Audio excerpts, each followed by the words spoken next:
Hey guys, and welcome to Civil Science YouTube channel. Today we have a special guest who you already should know, great Tableau instructor. So how it's going, Jean-Pierre? Yeah, good day. Yeah, it's going very well. Thank you so much. I'm struggling a little bit of a cold today, so do excuse that. It creeps up last minute. But yeah, it's going very well. Thank you. Okay. So where you are now? So where did you catch this cold? Yeah, you wouldn't believe it. Well, I'm currently in Amsterdam, and as you can see, it's still light outside. It's evening, and it's still light, so which is awesome. And unfortunately, it creeped up just before summer. But yeah, it will hopefully be gone soon. Okay. Nice. So, guys, as usual, share where you right now. We are very interested in this, like in which places of the world you are watching us. And today we have a really special thing for you. Like usually we are making workshops only for Civil Science Academy members, and we are making them public in a really special cases. So, Jean-Pierre, what we will cover today and why it is special? Yeah, for me, this is quite a nice one as well. I think it's one of my favorite ones I've done thus far with you guys. We'll be looking at custom maps within Tableau. I think maps always enhances the experience that the audience has when they use your visualizations. And specifically this one, we're going to be showing some nice tips and tricks to take it that step further. That is a secret at the moment. But yeah, so we'll be also talking about polygons and how that is drawn on maps, which is always good to know as a basis. And we've actually based it on a very real life situation happening at the moment, actually as well with the water crisis in Cape Town. So pretty cool. Yeah, like this workshop will be 100% practical. Yeah, so guys, prepare yourself. We are starting right now. So I will make Jean-Pierre as a presenter. Here we go. And now you can share just your share screen. Yeah, give me 1 second to do that. I'll be doing that. There we go. Screen share, and it should be up. All right. Yeah. But it's a bit of infinity, but yeah, I think that should be doing the job right. All right, if it's showing, then we can continue. And as indicated, we are working on a water crisis in Cape Town. And like always, we start off with the disclaimer, just saying that the data set is to be used for educational purposes. Any reference to real facts or real events is purely coincidental. So let's have a look at what happened, or what is happening in the Cape Town region in South Africa. Now, the city of Cape Town is in a crisis mode due to severe droughts being experienced during the last couple of years, and they risk running out of water. This will be the first time ever that this happens to a walled city. So a little bit of history in the making as well, if it does happen. The city is busy with multiple initiatives to increase the water supply, such as including desalination plants, but also requires the citizens to reduce their daily water usage. The mayor of the city of Cape Town has hired you to assist with generating insights and really good looking map visualizations for the Day Zero campaign to make citizens aware of the crisis and the impact. Now, the hashtag Day Zero is being the day that the city will run out of water. Now, with the world's eyes on what is going on in Cape Town, the bar is set quite high, and the visualizations need to be ready to be shown on world news media such as CNN. So pretty high expectations for this specific one. All right, I think before we jump into what is being requested, or requested from us, we'll have a look at the data that has been supplied. Now, there's a couple of things, and this data is available on the Super Data Science website. I'm sure the link will be in the description sections below, so you can just get it from there. to follow along. And basically what we have is an Excel file with 2 tabs. The first tab being the dam levels.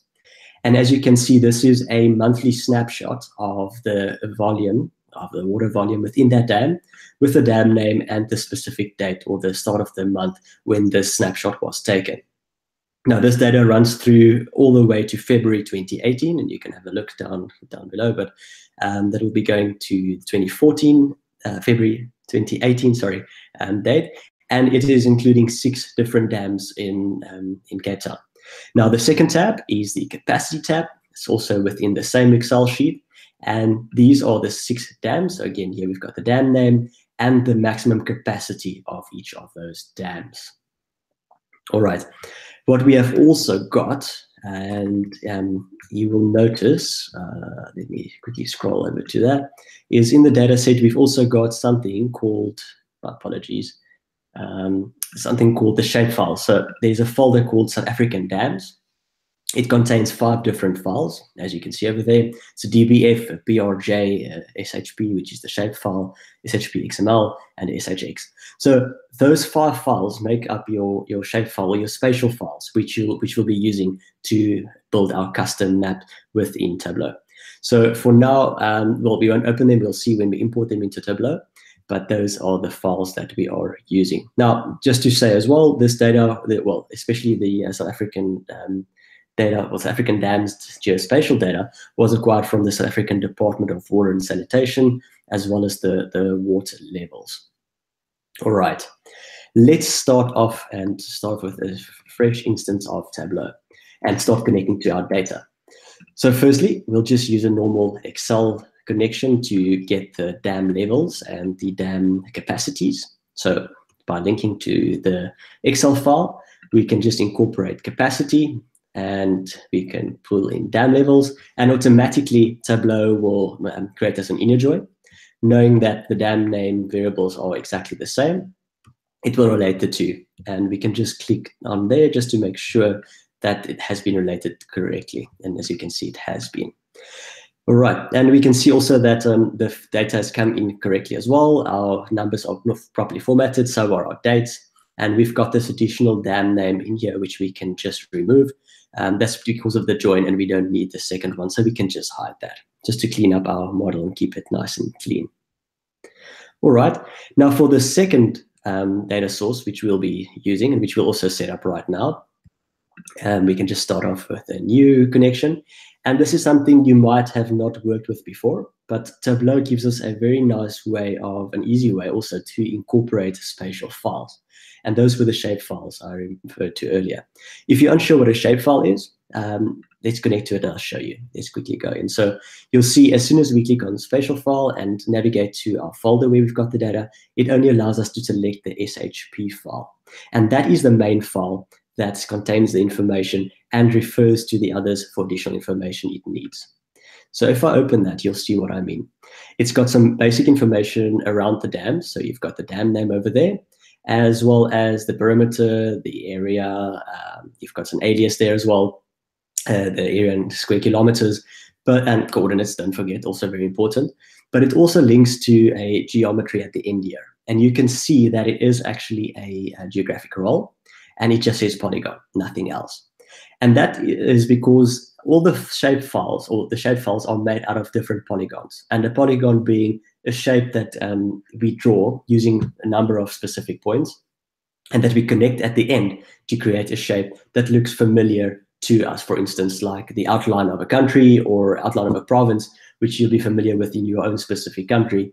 We do this specifically as well here for the dams. So this data is obviously acquired from an authority, but you can also create your own, and we have already got a very nice tutorial on that as well, and actually a nice blog post that can show you if you want to create your own. But in this case, we'll just use the ones that have been created. Now, if we go back into our let's say our task list over here, we can have a look at what has been done now that we know what data we're dealing with and that we've already got the data in Tableau. Right, so the mayoral committee, and I'll start off from there, requires us to do the following. So firstly, we need to use the supplied shapefile data and create 3 different map visualizations. depicting the dam capacity for the 6 major dams in the Cape Town region. Those being Volvlei, Wemmershoek, Berg River, Theewaterskloof, Steenbras Upper, and Steenbras Lower. So we're only focusing on these 6 dams. I know the names might sound quite strange, but they're obviously native to that part of the country in South Africa. Now, each of the visualizations needs to visually depict the outline of the dam, as well as indicate the individual capacity in comparison to the other dams. And the maps needs to have the following specifications. And those are 3 different maps, with the first depicting it with a dark map layer theme. And we'll go and have a look later what else we require. But just to recap, it's a visualization depicting the outline of the dam, as well as indicate the individual capacity in comparison with the other dams. So if we go back into Tableau, and we actually go into the sheet, the first thing we'll do, now let me jump back into data source, almost forgot that, is we're only focusing on those 6 dams. So the easiest is to add a filter in here, in the data source, because the data source filter would obviously be excluding the data at the data source level, and none of the data or the dams that we're not wanting to be looking at would then be pulled through to anywhere in our worksheet. So normal data source filter, and we literally just add the dam name in there, and we have to choose it from a list. So unfortunately, there's a whole long list in here, so we have to type them out. And we'll start with Volvlei, and we just type the first 4 letters, and we can tick it.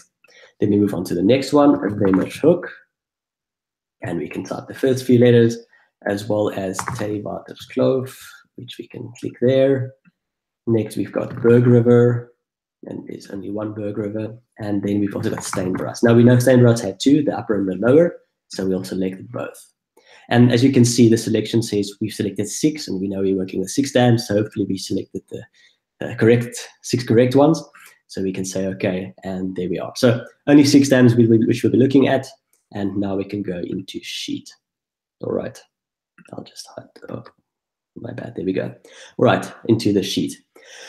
Right, so if we then want to draw the maps and using the custom polygons into our visualization, you'll notice that we spoke about the geometry earlier, and which is our only spatial field or geographical role in this case.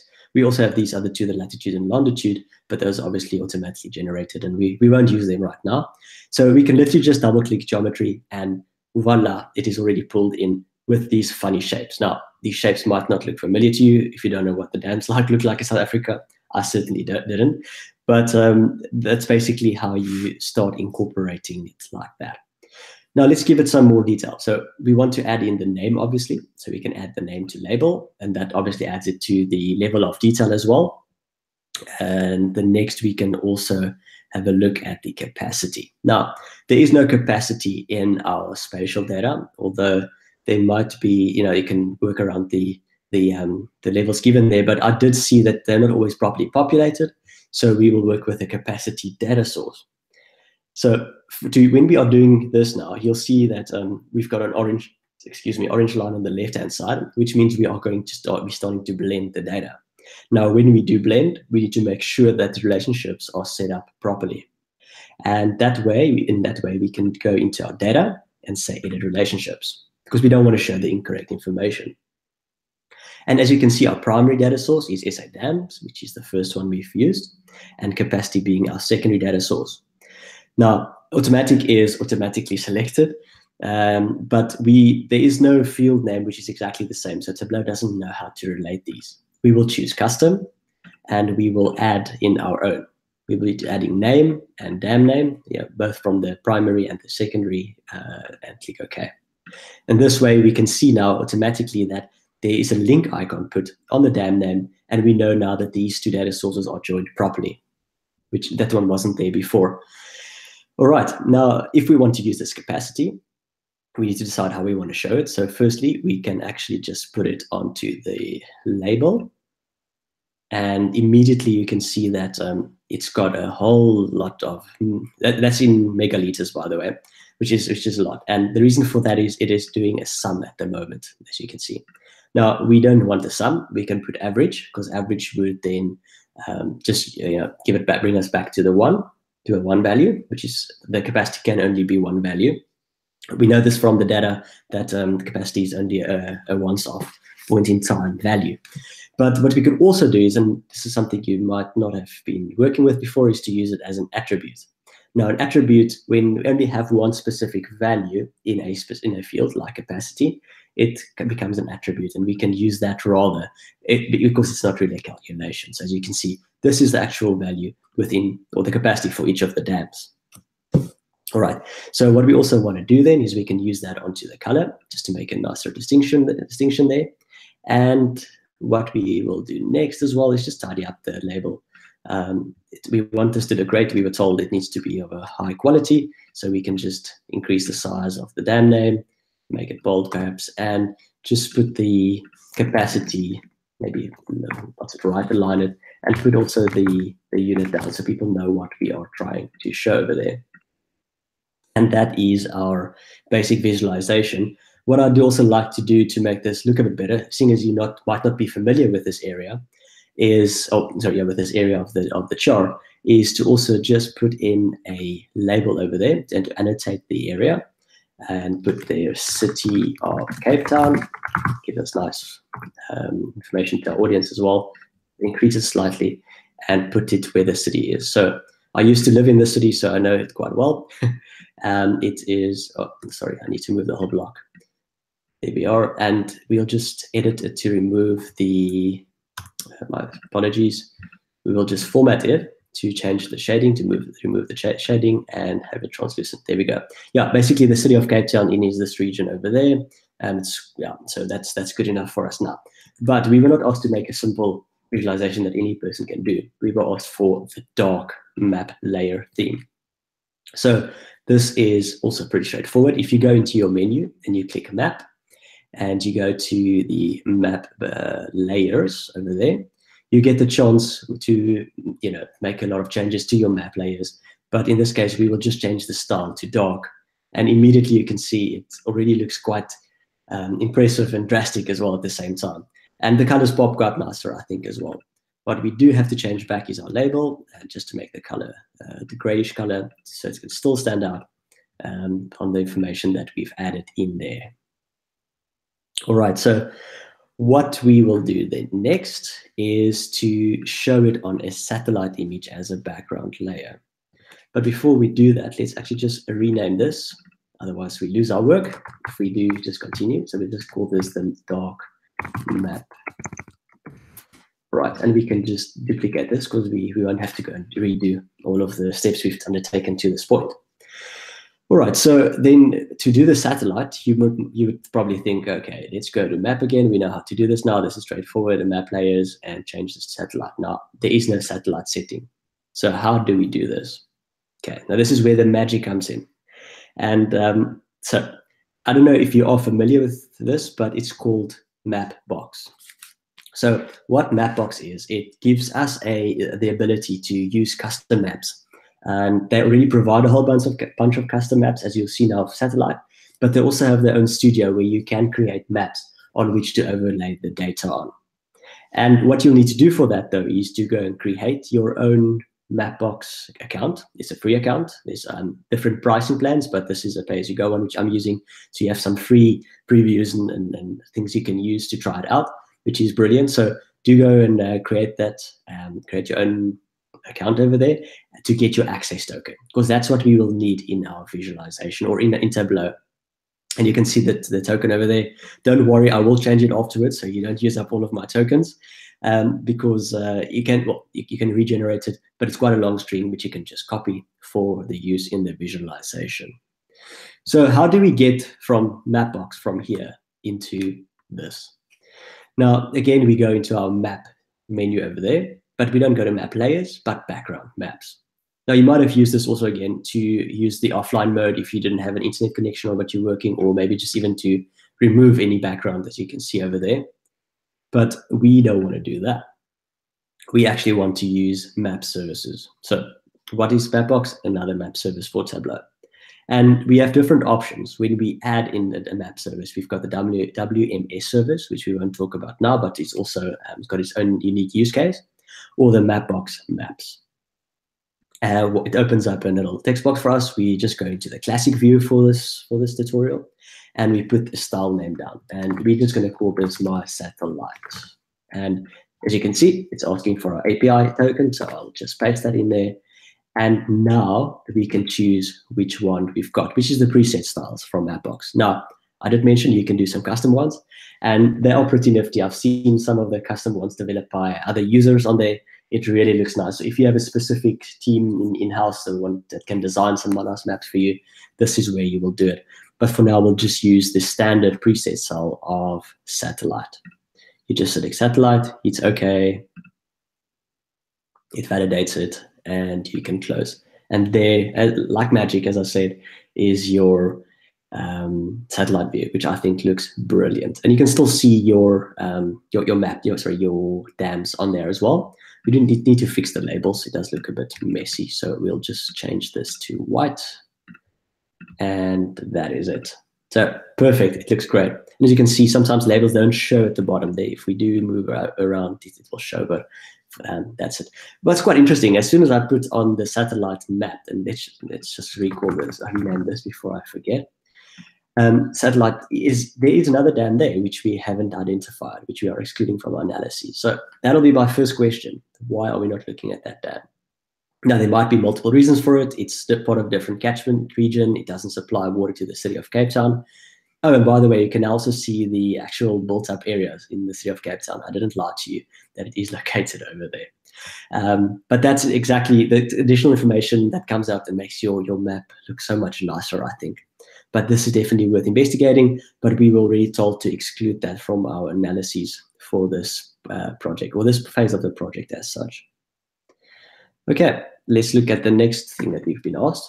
Next is a pencil theme as a background layer. So let's duplicate this again. We can keep our work in there, and we call this pencil. So what do you think now? Where will we find it? Yes, you've guessed it right, map services. But what is interesting though, once you've created your own map like the My Satellite that we've just created, it's there to be used again in your whole workbook. So you don't have to recreate that every time. So if you want to use it for different maps, it's already there and you can apply it. The standard that Tableau uses is the normal Tableau background map, but you can obviously just change it to what you need. Now, again, back to the pencil. We say we want to add a map service. We add the Mapbox maps. We go to classic. We call this my pencil. You can obviously call it whatever you want, and put in your access token. And there is your pencil. Now you can see there's a whole bunch of this. You've got streets, you've got wheat paste, you've got light, outdoors, pirates even. So do play around and see what works for you well. But in this case, pencil was asked of us. And you can see why. As soon as I add that in there, you can see this is a bit more of a professional, maybe a bit more bland, but a bit more of a professional look. And again, we will just have to change our label colors back to black. And the same with the city of Cape Town. Don't forget that one. It's hiding away there in the corner. And you can see all of your dams again. Now, this looks pretty cool, I think. Now, if you had to choose between the three of them, not sure what your favorite is, but I certainly have mine. And I do like the satellite, but you can see what is available in here, and you can really play around and change it to your own liking. All right, and that was the first big one, and also where the nice tricks are. I think that's a really nifty trick to use in your visualizations. All right, so let's move on. There's quite a lot to get through, but let's see at the next one. Now, we've been asked to use the pencil theme that we've created just now and show the actual dam level as a percentage of capacity. Now, again, we need to create two visualizations, one by year, where the user can change the year to look at a point in time, and also one to do month and year combination. So let's start off firstly by showing the actual dam level as a percentage of the capacity. Now, to do that, yes, firstly, we duplicate the sheet, and we will call this let's just see, we asked for the dam level. So we'll call this dam level, and this is month. All right, now, excuse me, we'll need to create a calculated field. And what we'll be using that calculated field, obviously, is the capacity and the value. or the level, the current level. So we'll go to our secondary data set, because that's where we've got the two measures that we'll be using. And straightforward, create a calculated field, and we will simply call this our dam level, and say this is in percentage as well. And to do that, we will just use the average of our volume, which we'll divide by the average of our capacity. Now you'll be asking me, why are we not using the aggregate here once again? Why are we using the average? Because we used the aggregate earlier. And the reason for that is, if we do have different combinations now of, and you'll see later on, we will reuse this map, and that's why I'm specifically doing this, but if you have different combinations now of dams, you don't only have one capacity for all dams, you have them as a, there's 6 different ones, right? So you need to use the average rather here, otherwise you would get just an asterisk and not have any value in there, which is the case when using an attribute. Yeah, let me go and show you. All right, so if we will, in this case, we'll say the average volume over the average capacity, and we can hit OK. And we will just also change this. I like to do this always, is to change the default properties of our measure, and change the number format, because if we start putting this into labels and tooltips and so forth, then at least we've got one standard way of showing it. You can obviously change it specifically in the place you're putting it, but I find this is quite nice to do the default properties always. So percentage, and it is with 1 decimal.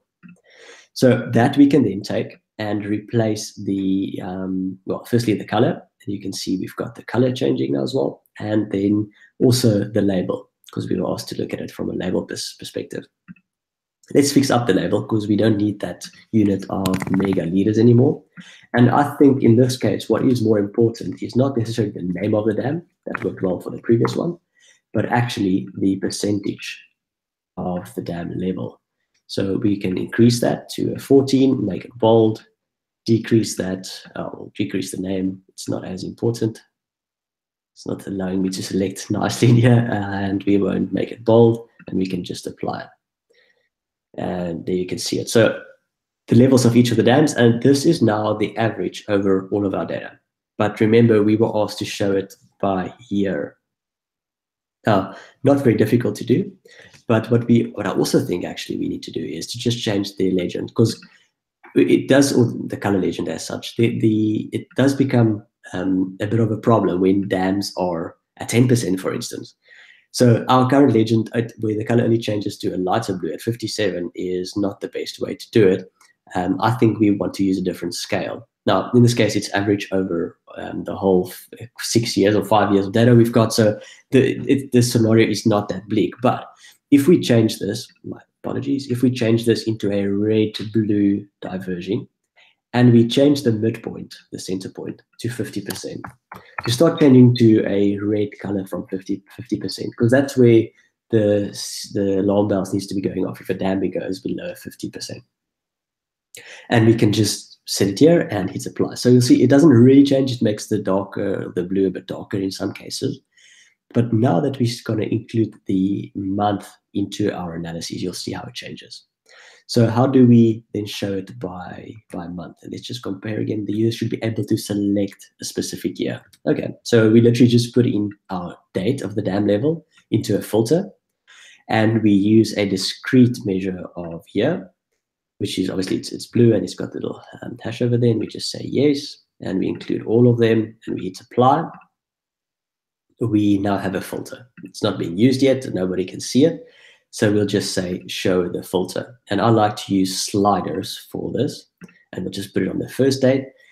And just to make it even a bit nicer, it's changed our title at the top to not show a boring dam level month description, but show us the actual year. And you can do that simply by inserting the year of date, which we've just added into our visualization over there. And make this in the middle, make it bold, and make it apply, and make it bigger. Got enough space to work with. There we are. So we can see now we are working in 2012. That's the first year we've got data for, and it looks fine. All dams are blue, nice dark blue. 2013, the same, good rainfall. If we move over to 15, we can see that now some dams starting to have a bit of a problem, and you can see it dipped just below 50. And how quickly did ours go to that? So you see why this is quite important. Obviously, that level needs to be certainly discussed with your client. I just made the assumption of 50, but it's easy to change if they do come back with a different preference. If we go into 16, you can see more dams. 17, the picture gets bleaker, and even 18. So obviously 18 is not done yet, so we can't have all the stats, but that's from the visualization for the, sorry, for the, not for the month, I don't know why I called this month, for a yearly view.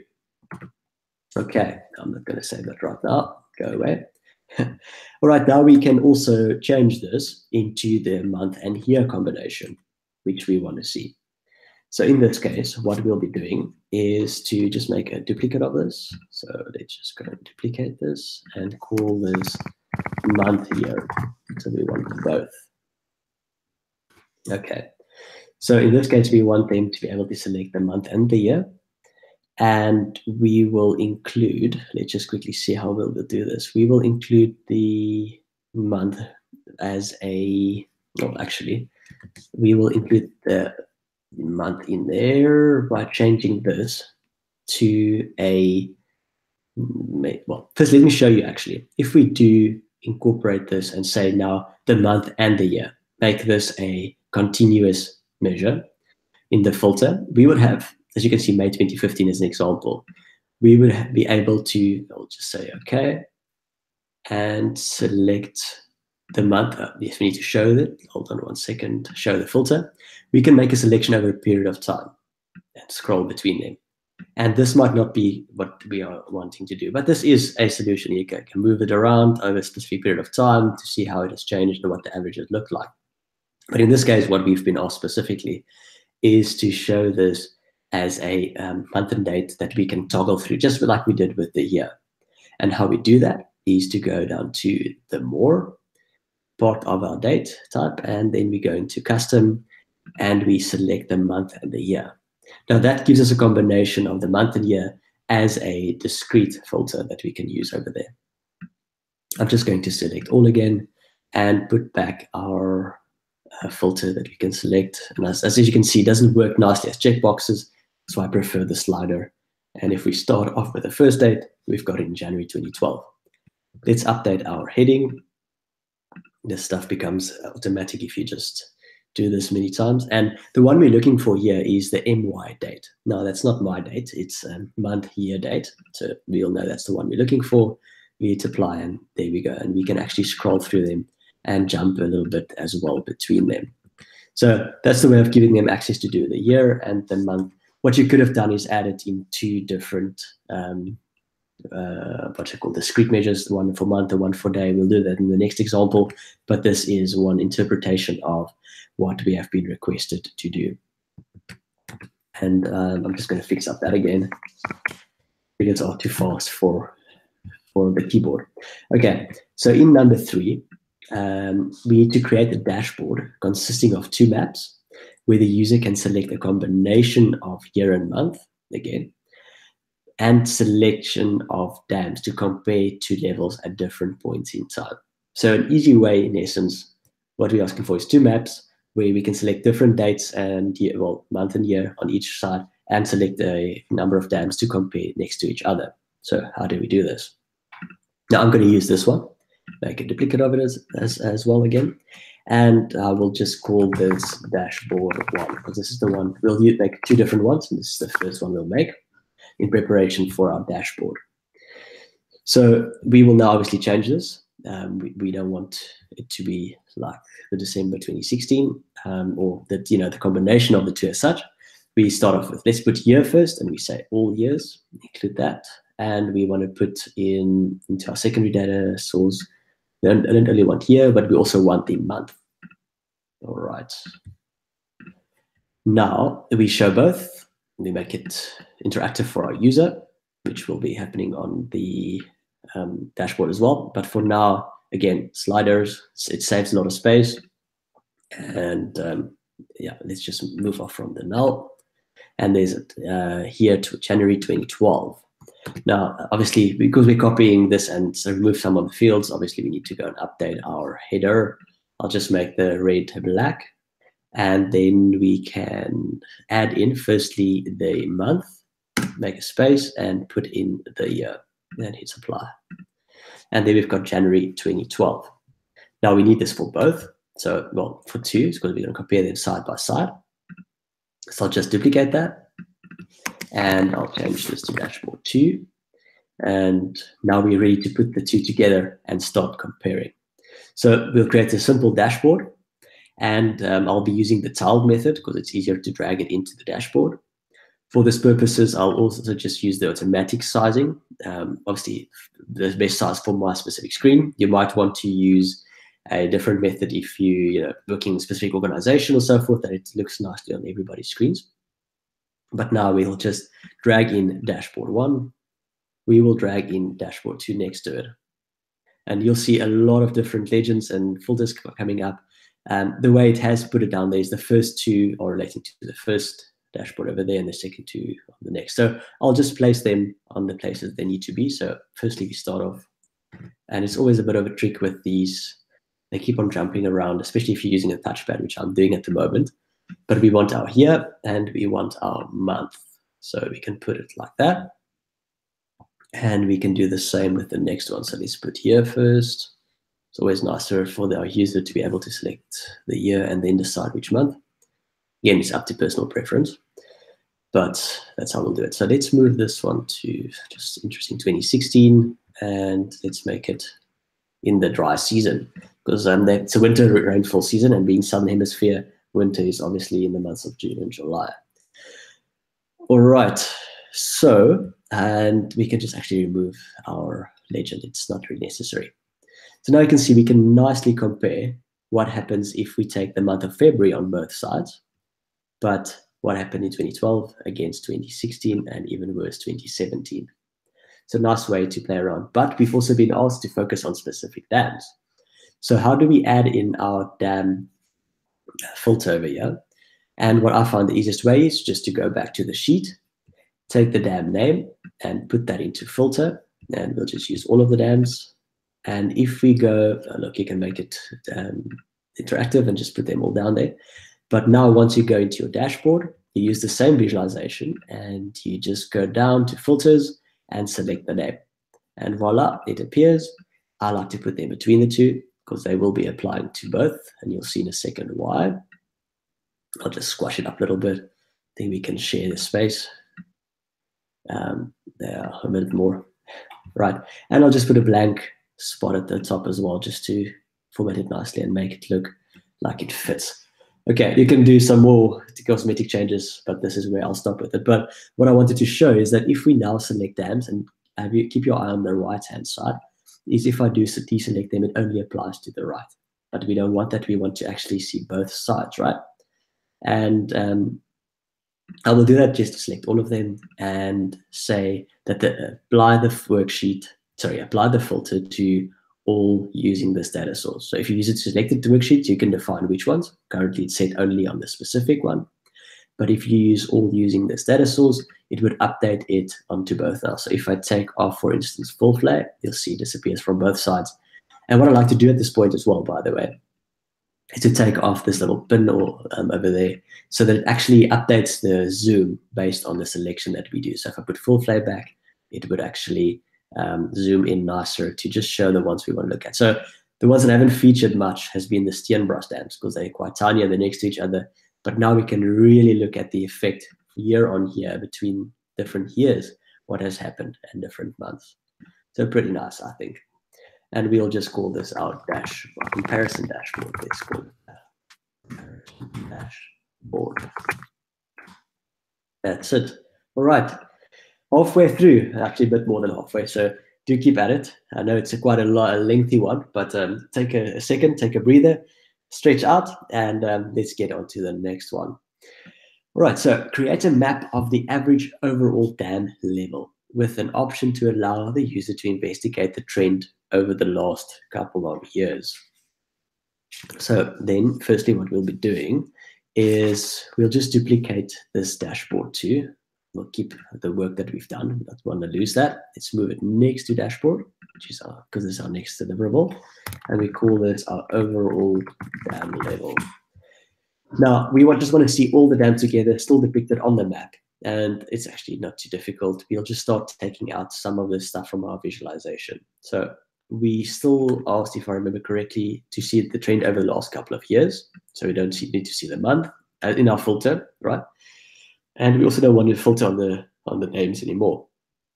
But we also don't want to see individual names. So we remove the name from our label. And all of a sudden, Tableau will warn us and say that there's a link between the two, and it is basically on name. So be careful and say, okay, that's fine. We're aware of that. And we also want to just remove this 31% that's written over there from our text box as well. And again, it warns us that there's a problem with our blend. Now, the reason for that, if you go into the secondary data source, you'll see that that link now disappeared. It was read earlier. And the reason is we removed it from our visualization. So Tableau assumed we don't want to blend these data sources anymore, but we still do. That's why it warned us. So we need to go back and click the link once again, just to make sure that our data is blended correctly still, because we will obviously need to show it correctly, the capacity and so forth, according to the geographical data which we've pulled in. So this is the average, as we mentioned, over years, but it lacks a bit of information, right? So we want to change the, see, there's already missing information there, but we want to see, I put a bit of a narrative down there, and we can just call this the average dams level, say, and let's make this bold as well. And we can include the actual percentage, which, because we removed it from the visualization earlier, we can just put it back in there and hit apply. You can see in 2017, maybe let's go back. This was the purpose of creating this. Is in 2012, it was 75% average over the year. And you can see 85 the year after that, so good rainfall, 89 even. And then in 2015, it started dipping down to 64, 46, down to 31. So as you can see, a crisis is looming. And in 2018, for the data we've got, it went as low as 28%. So real shocking stuff. Excuse me. And this is now how they can show this to their audience. All right. That was quite an easy one, right? I didn't lie to you. We were more than halfway on that.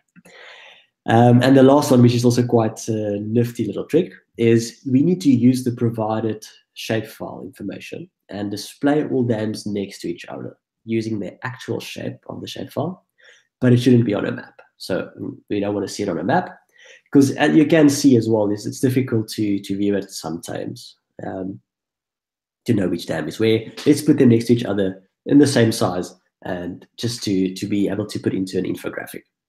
Represent the average dam levels with the color, as well as the percentage with the label, and then add an animation to see the change year by year. So again, the user is able to select it year by year. So what we'll do is we'll duplicate that. And actually, let's not duplicate that one. I'm just going to undo that. Let's duplicate dashboard 2. Because we've got year there already, we don't want month, so I'm going to remove month from there. But we've got the labels for the individual dams. So how do we display this next to each other and not on the map? All this hard work to put it on a map, you would ask, and now we remove it. I'm just going to move that, sorry. How do you do that? Simple. From the columns and rows shelf, you just take away the latitude and longitude that's been created automatically. And you'll see it sort of looks like a mess now and nothing like the shapes. But it's because Tableau decided to make this an automatic chart, which is a text automatic chart. But we can just say map again, force it back to a map. And you'll see some tiny little shape files there. Obviously, we've got the size shelf, which we can use to increase the size. And voila, each of them, this is obviously not to scale. This is just all of them drawn randomly. And still for the animation, the user can click through. What I like to do, for me, this looks nice, but I think if you change the background and you make it a nice dark black with white text, changing let's just change this to white. There we go. And we need to remove the missing field. There we are. Now the user can nicely toggle through, and that red just looks so much more crisp on the black background, I believe. And that is, in essence, let's rename this before I get ahead of myself. We'll just call this our dance next to each other. Yeah, my creativity is at an end right now, just as this workshop. And we've actually steamrolled our way through this. I hope you have been able to pick up some nice tips, especially looking back at our background maps and what we could do there, and the fun we can have, and also the customization that you might need for a project and to blow your audience away. But also combining this into proper visualizations of what is required and what your audience might need. And also sometimes you just need some basic shapes to be drawn. So I hope you enjoyed this. Do let us know if you have any questions or comments. We always like to know what you're thinking on your own projects as well, any improvements. And yeah, look forward to having you at the next session. I don't know if we're going to have some further questions session now, or what do you want to do now? I think we are done. So like this video would be available in our video base. So guys, if you have any questions, please post them in the comment section, and Jean-Pierre will be happy to answer them later. And also I will add link to the description. From it you will be able to get all materials which are related to this workshop. So thank you, Jean-Pierre, for this awesome presentation. Thank you guys for participation, and on this note we are done for today. See you next time. Bye bye.